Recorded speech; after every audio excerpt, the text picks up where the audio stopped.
Well, hello, my fabulous furry physics friends. Um, Congratulations, we're done with one-dimensional stuff, and we're moving on to two-dimensional kinematics or 2D kinematics. This is the fun stuff. Things really get interesting here, but before we actually get started, we have to do a little math with vectors.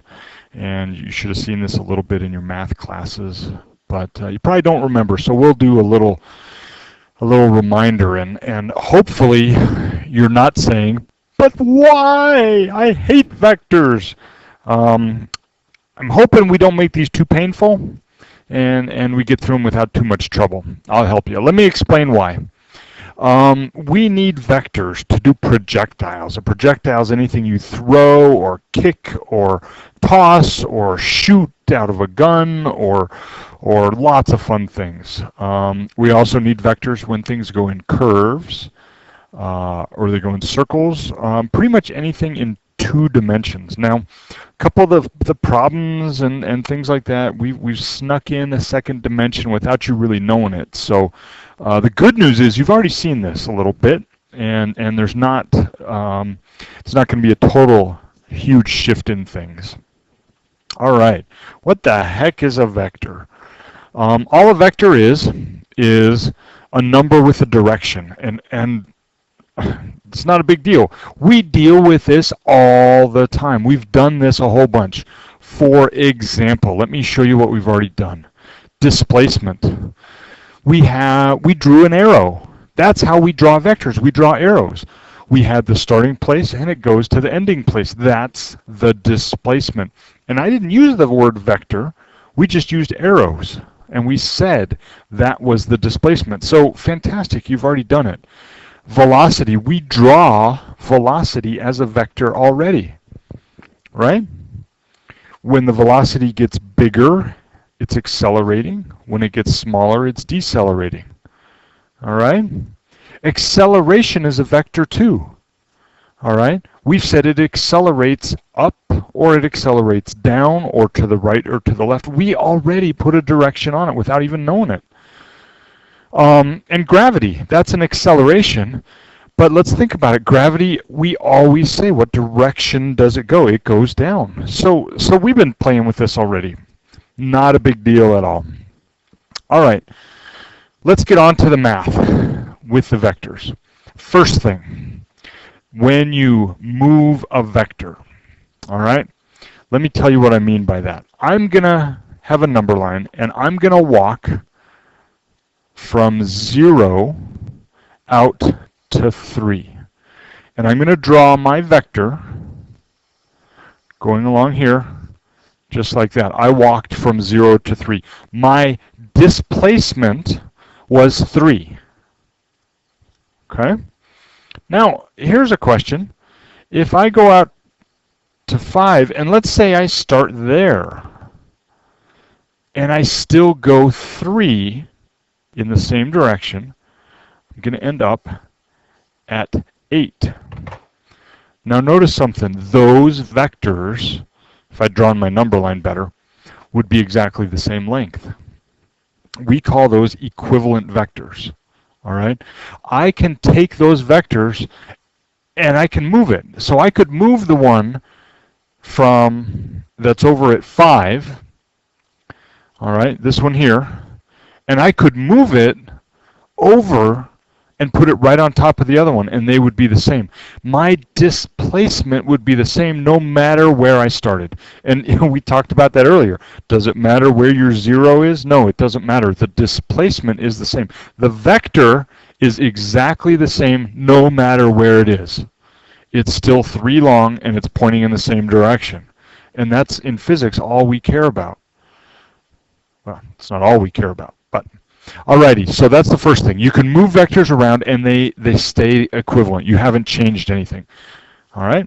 Number 2, let's add vectors together. Here's the rule, and it's in words, but let me just show you how to do it. It's not that hard. What you're going to do is you're going to connect them tip to tail and then draw the result from the tail of the first one to the tip of the last one. So I'm going to move this down a little bit. And if I'm going too fast and you need to stop me anytime, just pause, go back and forth. So I'm going to write a little vector equation. I want to find vector C, and I'm going to say it's going to be vector A plus vector B. Hey, and I just did something here. I realized I should have told you at the last time. To tell you we have a vector, we're going to put a little arrow over the letter.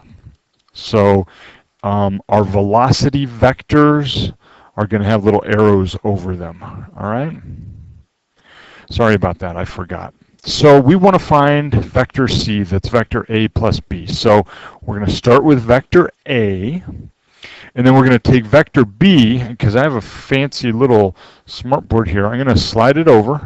I'm going to put the tail of vector B right at the tip of vector A. Whoopsie, there we go. Okay. Remember, I just moved B, I didn't change it. On the last slide, we learned we can move them. And vector C, I start at the tail of A, and I go over to the tip of B. So that is vector C. There I go. That's how you add vectors. Piece of cake. Alrighty, moving right along. Subtract vectors. Change the subtraction to addition by adding the negative and then just add it together. So let's do this one. We're going to say this time vector D is going to be vector A minus vector B.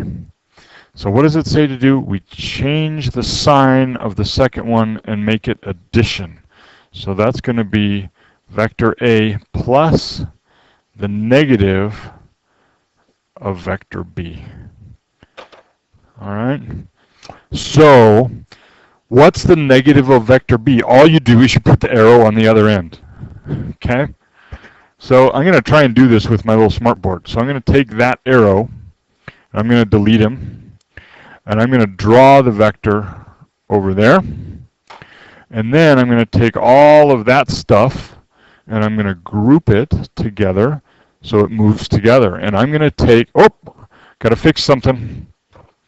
That is now minus B. That's negative vector B.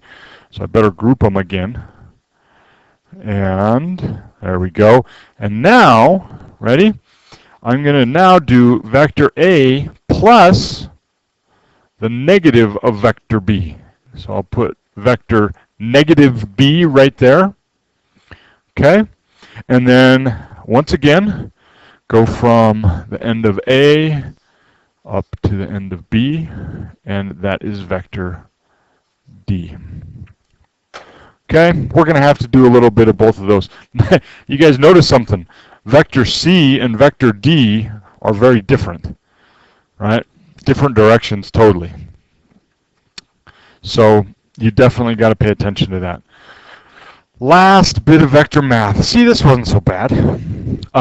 When you multiply a vector times a number, okay, I'm just going to tell you this rule.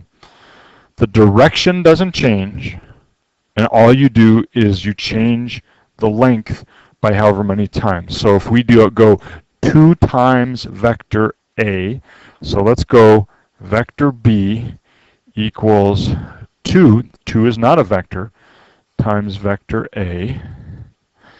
Okay, whoops. Let me do better. We had a vector B above. Let's make it a C, D, E. Vector E is 2 times vector A. We're going to take vector A, and I'm going to just draw it here and try to keep exactly the same direction and make it twice as long. How'd I do? That's not very good. Oh well. That is vector E. All right, twice as long as vector A, same direction. Yeah, that wasn't the best. Alrighty, let's get out of this slide because I didn't do a very good job.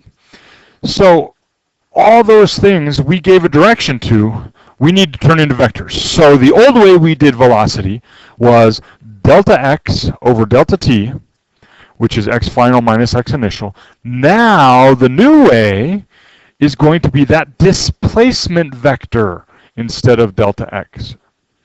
Okay, so when we want to find the length, we're still going to at times use the numbers, and I'll show you in some examples, but you need to think about that displacement vector from where it started to where it ended. All right? And then the other new way we're going to have is when we do acceleration, it will be delta v as a vector over delta t. And our acceleration, our special acceleration we know of now, that is gravity, we write it as a, acceleration with a little g. Sometimes we just write it as g. We're going to put a vector over it, and it's going to be 9.81 meters per second squared down. So there's our direction. And now we have a magnitude or a size. When it says magnitude, all we're talking about is the size of the vector. And so for gravity, the magnitude is 9.81 and the direction is always down. Alrighty, let's practice. So I'd like you to draw this drawing for me. This is a drawing where the velocity is speeding up, going down. So this could be something is being dropped, and as it's dropping, it's going faster and faster and faster. So I want to show you how this works out. So write the acceleration equals the change in velocity over the change in time, and that's the final velocity vector minus the initial velocity vector divided by the times. I'm right over here. So there's my acceleration, the final velocity minus the initial velocity. Okay? What I'm going to do is let's find the acceleration from 1 to 3. All right? So we're going to find acceleration. All right? And we're going to use the third velocity vector, and then we're going to add the negative of the first velocity vector. Now, all I'm going to do here is we're going to look at direction only. We're not going to finish this math. I am going to do this part of this problem right down here. I just want you to see how this is going to work out. So let's take our vectors. I'm going to redraw them right down here. Here is V3. Okay, just brought it down. And now we're going to add the negative of V1. So I'm going to draw V1 in a different color because it's going to go right over the top of this. V1 is right there. There is negative V1. Okay? And now, where is my resulting vector? It goes from the tail of the first one down to the tip of the second one. Hey, check it out. My acceleration goes down. Can you see that? Now, I didn't plug any numbers in. I just wanted you to see that this works. Now, you know that. It's speeding up as it's falling down. How is it accelerating? It's accelerating in the downwards direction. That's what I wanted to show you. All right, one more example, and then we'll be done. Now, let's try 2 dimensions. I told you this is what we needed it for, so let's try it. We're going to have something go in a curve, okay? It's kind of looks like a jerky curve here, but its velocity at the beginning, V1, is going to the left. Then it goes a little bit down. Then by the time it gets to V3, it's going straight down. And then it goes back to the right a little bit at V4. Okay? I wrote our equation for acceleration. All right? Now, let's go ahead and do this for acceleration from 1 to 2. I put the little subscripts on there. So we're going to have, that's the velocity at 2 minus the velocity at 1 divided by the time at 2 minus the time at 1. Now, once again, I'm just going to show you the direction of A. And you'll see real quickly why this is important. So let's just do this part right down here. Okay, so we're going to take V2 plus the negative of V1. All right, let's do that part of it. So I'm going to take V2 and bring it down. I'm going to just redraw it. It's about like that. How'd I do? That's close. There's V2. Now V1 points to the left, but since it's a negative of V1, I'm going to point it to the right. There's a negative of V1. And so where does A go? It goes from the beginning of V2 to V1. There's our A from 1 to 2. All right, now let's take it all the way back and put A back up on our drawing. Look at that. It kind of splits them. So there's our A from 1 to 2. Guess what? If we did 2 to 3, it would kind of split the angle as well. So this is A from 3 to 2, and this is A from 4 to 3. Now, check that out. That is weird. The acceleration is pointing kind of towards the center of that curve. All right? Now, if you want to actually do our vectors and add them together, you're going to see that that's what you end up with, okay? So we're going to come back to that. I just wanted to give you a little preview of something that's coming. All right, don't worry if you're kind of going, whoa, it was a little fast. Here is your video lecture problem. Enjoy yourselves, and we'll talk to you soon.